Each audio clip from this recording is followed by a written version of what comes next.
your teeth away, and the sugar which is going to eat your teeth away, and you get a cavity, turns into an abscess, hits the bloodstream, causes infection, festers and spreads. I'm sorry, you're probably not living at Cliff Palace for much longer. By the same token, you're probably not living much of anywhere for much longer. They'll try to fix you when they can. They'll try to heal it if you're sick, or fix it if it's broken. They'll take care of you for as long as they can, as best they can. And when they can't take care of you anymore because the unthinkable has happened and you passed on from this world, they will take care of you that one last time. You're very lovingly, caringly, and traditionally buried, and it's usually out in front of the site. I won't go into great detail on it, but I want you to know it's quite clear they've taken care of the people that they love one final time.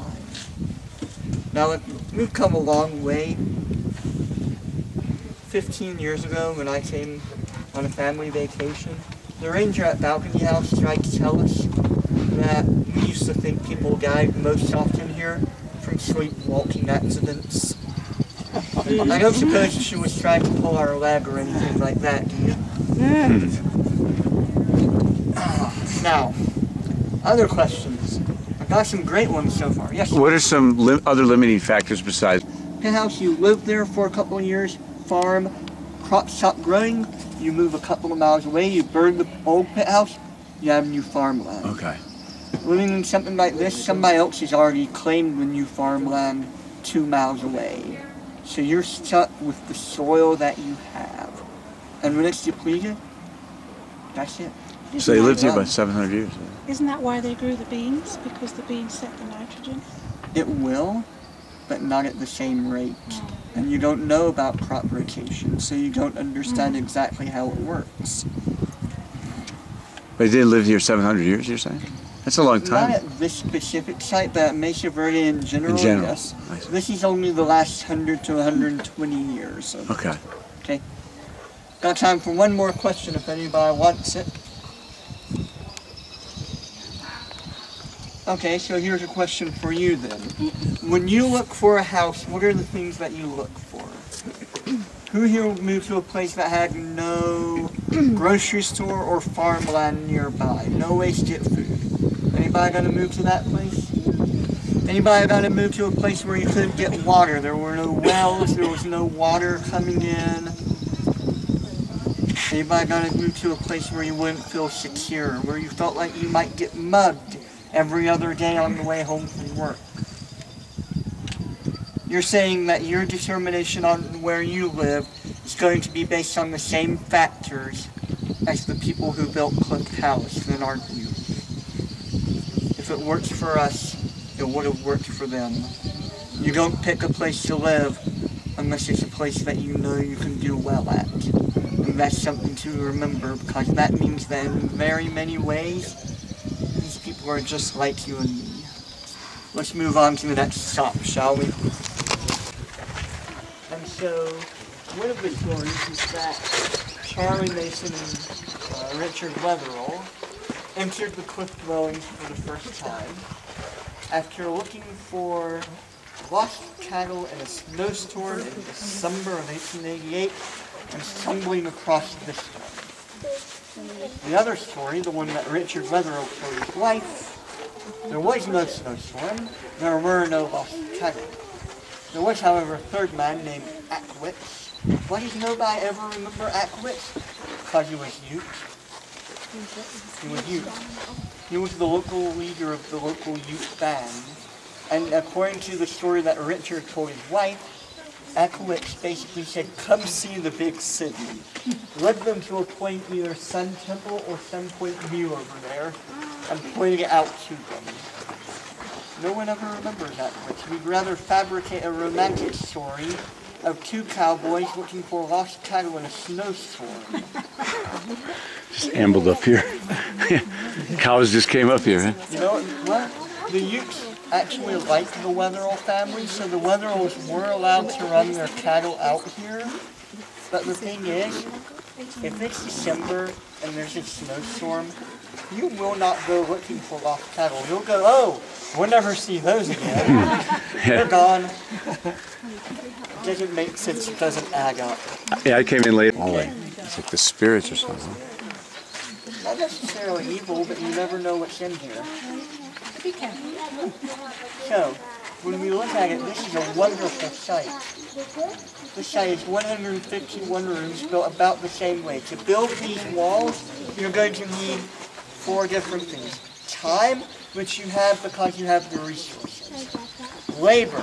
Yes, there are 90 people living here, but there are probably more coming in to help plant, help harvest, trade, do ceremonies, and help build. Let's say you all live in one community and I live in another one. It comes time for you to build something. I'm going to come over and help out. In the very sincere hopes that when it's time for my group to build something, you remember how very nice we were, and you come help us out. It's like farm raising. I don't think that you live in a place like this and thrive here for 700 years unless you're working together as often as possible. Now, you're also going to need material. Water goes through the sandstone. On the way down, it dissolves in white calcium carbonate that acts as a glue. It fills in the cracks, freezes in the winter, it expands, and breaks chunks out. Some chunks, like this small one here, you're going to build with. You're going to put those in the wall. Some of the larger ones, like this one, like the guy on Sandnod, this fella here, and that one over there, you're probably not going to mess with those. You probably say, well, I would. It looks great where it is. And then you build around it, because if you look at it, these haven't been shaped. They've just been incorporated. You're also going to need tools to do all of this, and that's the bad news. Your tools are stone axes and stone hammers made out of river rock. Where is the nearest river? And it's not right down there. Over the hills? Kind of over the hill, about 5 to 8 miles, somewhere in that range from here, downhill. Usually you're not going to bring up anything like the Makate right here. That's a bit heavy. But you'll be bringing up some of these on occasion when needed, and you'll be bringing up a lot of smaller stones which you'll sharpen by running them across the sandstone. It's like using sandpaper to sharpen a tool. It will work, but I hope you have time, because it's not going to work fast. Once you've shaped that and sharpened that, you go to work. You shape the blocks, you take sand, mix it with clay, mix that with water, maybe ash from the cooking fire, we're not certain. Sometimes we think we find it, other times we know we don't. It may have been intentional, it may have been accidental. But you mix all of that, mix that with water, and that's your mortar. You lay down the layer of stones, take the mortar, put that in place, lay down another layer, push some extra mortar in, and then you take the little pieces of rock that flaked off when you were shaping the block, and you push those in. Chinking. It mashes the mortar together even more. It mashes the air bubbles out. It makes it to where the wall won't settle into an air pocket. Also, you create a stone-to-stone connection instead of just trusting in that mortar joint. And a third possibility is it might be used to level out the wall. So if you've got a wall that's doing that, you push the stone in and it levels it. We're not certain. If they did not have level walls though, we wouldn't have this site. You see, a wall that is not level will never become a wall that is 800 years old. It will crumble long before then. We have small doorways over in the tower, and the rooms themselves are small. This is for comfort. I know many of us do not say a 6 by 8 foot room is comfortable, but a 6 by 8 foot room takes a lot smaller of a fire to heat, so you use less fuel, which means you're in and out a lot less to get the fuel, and also you get less smoke being produced. A smaller door allows less cold air around it, and also your door might be a 1 inch thick piece of sandstone. If your door is an inch thick piece of rock and you don't have hinges, I don't think you're going to go for the biggest door possible. I bet you're going to build a door about that size and go, that's great.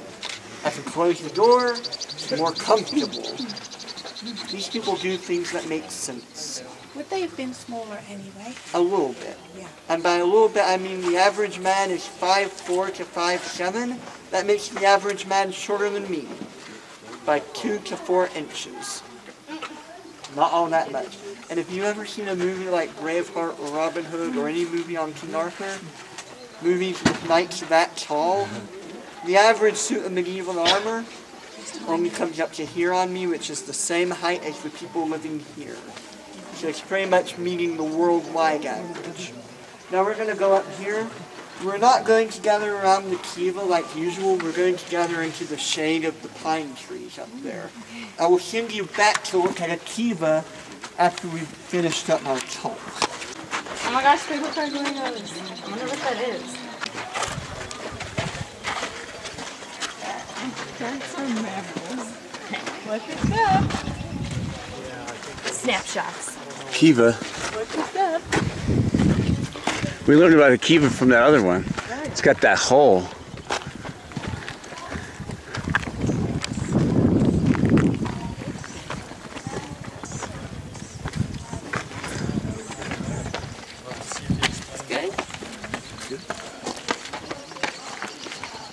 Fascinating, David?